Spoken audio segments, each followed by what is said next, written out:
Tuhan bersamamu.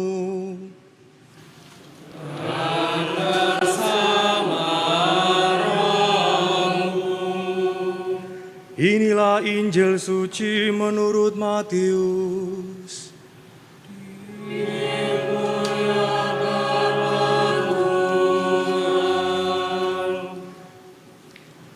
Kelahiran Yesus Kristus adalah sebagai berikut. Pada waktu Maria, ibu Yesus bertunangan dengan Yusuf, ternyata Maria mengandung dari Roh Kudus sebelum mereka hidup sebagai suami istri. Karena Yusuf, suaminya, seorang yang tulus hati dan tidak mau mencemarkan nama istrinya di depan umum, ia bermaksud menceraikannya dengan diam-diam. Tetapi ketika Yusuf mempertimbangkan maksud itu, malaikat Tuhan tampak kepadanya dalam mimpi dan berkata, "Yusuf, anak Daud, janganlah engkau takut mengambil Maria sebagai istrimu, sebab anak yang ada di dalam kandungannya adalah dari Roh Kudus. Maria akan melahirkan anak laki-laki dan engkau akan menamai dia Yesus, karena dialah yang akan menyelamatkan umatnya dari dosa-dosa mereka." Hal itu terjadi supaya digenapi yang difirmankan Tuhan melalui nabi. Sesungguhnya anak darah itu akan mengandung dan melahirkan seorang anak laki-laki, dan mereka akan menamai dia Immanuel, yang berarti Allah menyertai kita. Sesudah bangun dari tidurnya, Yusuf berbuat seperti yang diperintahkan malaikat Tuhan itu kepadanya. Ia mengambil Maria sebagai istrinya. Demikianlah sabda Tuhan. Terpujilah Kristus.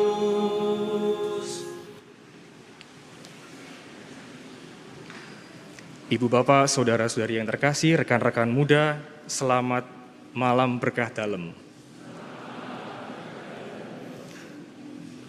Hari ini kita merayakan pekan Advent yang terakhir, yang keempat. Artinya beberapa waktu lagi kita akan merayakan Natal gitu ya. Jadi dalam hitungan hari ini kita akan merayakan Natal. Bagaimana perasaan saudara-saudara semua? Gembira, senang ya? Pengen cepat Natal gitu ya, supaya pengen libur untuk yang pelajar, siswa, mahasiswa, yang pekerja mungkin juga ada yang cuti ya. Ingin merayakan kebersamaan dengan keluarga, ingin menikmati malam Natal dengan hidangan khusus ya. Natal itu selalu menjadi momen yang menggembirakan. Dan kita melihat suasana Natal sepertinya sudah disetting sejak sekarang ya. Kalau kita ke mall, ke tempat-tempat belanja itu, Natal tuh udah kerasa di situ. Tapi di gereja belum ya. Di sini bahkan mungkin belum ada persiapan untuk bikin gua ini ya. Natal selalu identik dengan kegembiraan. Dan juga banyak hal yang kita siapkan. Banyak hal kecil-kecil yang kita siapkan. Apakah hal-hal kecil-kecil itu lalu yang utama? Atau justru Natal itu adalah persiapan yang berbeda untuk menyambut kehadiran Tuhan? Semua itu, hal-hal pernak-pernik tadi ya, segala persiapan kita untuk mungkin nanti mudik, nanti kita Natal kumpul keluarga, para petugas di gereja juga sudah mulai sibuk kepanitiaan ini itu juga penting. Tapi yang lebih penting adalah persiapan batin kita. Bagaimana kita menyiapkan batin kita untuk menyambut Natal. Dalam Natal, seperti kita tahu, artinya kelahiran Tuhan. Dan bukan sekedar kelahiran Tuhan, tapi penyertaan Tuhan, adanya penyertaan Tuhan. Seperti yang kita dengar tadi dalam bacaan, Immanuel ya, Tuhan disebut sebagai Immanuel, Tuhan beserta kita. Kegembiraan utama kita pertama-tama adalah karena Tuhan menyertai kita. Menyertai kita manusia yang rapuh ini. Tetapi seringkali mungkin kita tidak siap untuk menerima penyertaan Tuhan itu. Entah karena merasa tidak pantas, selalu merasa saya ini hanya orang yang berdosa. Masa saya akan menerima Tuhan dalam diri saya? Masa Tuhan mau menyertai saya? Justru sebenarnya Tuhan itu ingin hadir untuk kita manusia-manusia yang rapuh ini. Dan kita masih punya waktu untuk menyiapkan Natal itu menjadi Natal yang bermakna untuk menyiapkan penyertaan Tuhan. Bagaimana itu kita lakukan? Tuhan ingin menyertai kita, dan tandanya apa Tuhan ingin menyertai kita? Natal itu sebuah peristiwa iman yang besar untuk kita orang Kristiani, karena Tuhan kita mau jadi manusia. Itu saja, Tuhan kita mau jadi manusia. Maka itulah tanda penyertaan Tuhan yang paling konkret yang kita rasakan. Dan penyertaan Tuhan sebagai manusia itu terlaksana melalui seseorang manusia juga yang kita dengar hari ini dalam Injil, yaitu orang bernama Yusuf. Dialah yang ikut mempersiapkan kelahiran Tuhan. Dan kita mau belajar dari tokoh Yusuf ini. Yusuf itu mengalami pergulatan yang berat ya. Dia harus memilih. Dia sudah terlanjur ingin menikahi Maria, seorang gadis yang diimpi-impikannya gitu ya. Tetapi ternyata Maria itu sudah mengandung lebih dulu. Bukan mengandung dari dia, bukan darah dagingnya, atau juga bukan dari orang lain, tetapi dari Roh Kudus. Sesuatu yang sulit ditangkap. Tetapi Yusuf memiliki kebebasan untuk memilih, dan dia memilih sesuatu yang tidak mudah. Dia berani memilih dengan kebebasan batinnya sesuatu yang tidak mudah, dan dia siap dengan segala konsekuensinya. Dia memilih dengan kebebasannya sesuatu yang tidak mudah. Saya kira pilihan yang tidak mudah itu bertentangan dengan budaya instan di zaman kita ya. Teman-teman muda ini yang biasanya berselancar di dunia media sosial sangat familiar dengan tontonan ya, orang pamer kekayaan, orang pamer prestasi. Istilahnya flexing ya. Jadi orang tuh pamer sukses. Dan kita dengan mudah terhipnotis, kita pengen seperti mereka. Kita pengen sukses secara instan gitu ya. Dan kita nggak melihat di belakang kesuksesan itu ada proses yang panjang. Ada proses yang tidak mudah. Ada proses yang harus dilalui. Kadang juga melibatkan pilihan-pilihan yang tidak mudah.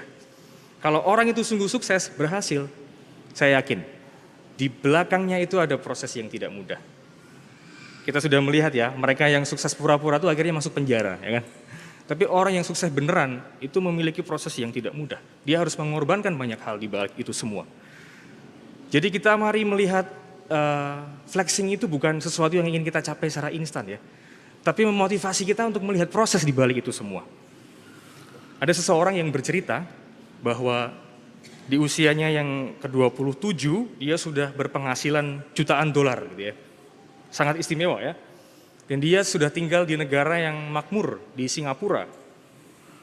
Posisinya sudah nyaman, jauh lebih nyaman daripada di negaranya. Tetapi kemudian dia memutuskan untuk kembali ke tempat asalnya.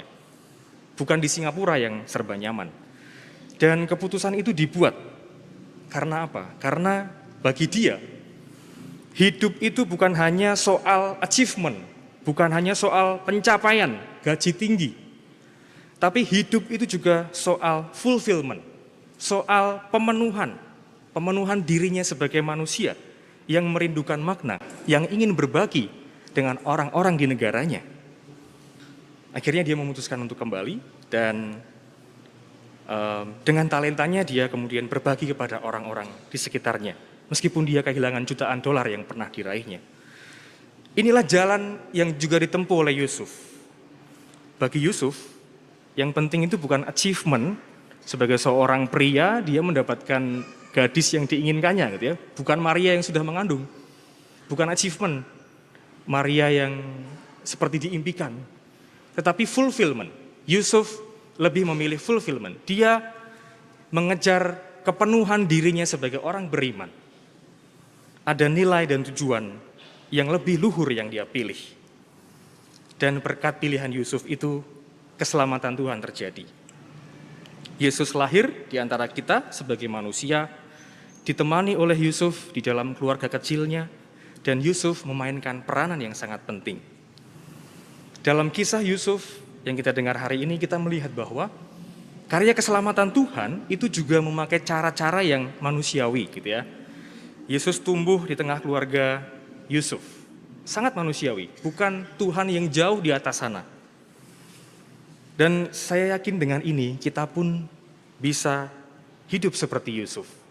Memilih pilihan yang tidak mudah, bukan karena dasar achievement, tetapi karena fulfillment. Karena kita mengejar nilai yang lebih luhur, yang lebih mulia. Bagaimana ini diterapkan? Untuk teman-teman, ini banyak orang muda juga yang masih belajar, ya. Saya juga masih pelajar sebenarnya. Saya masih belajar, masih belum selesai studi saya.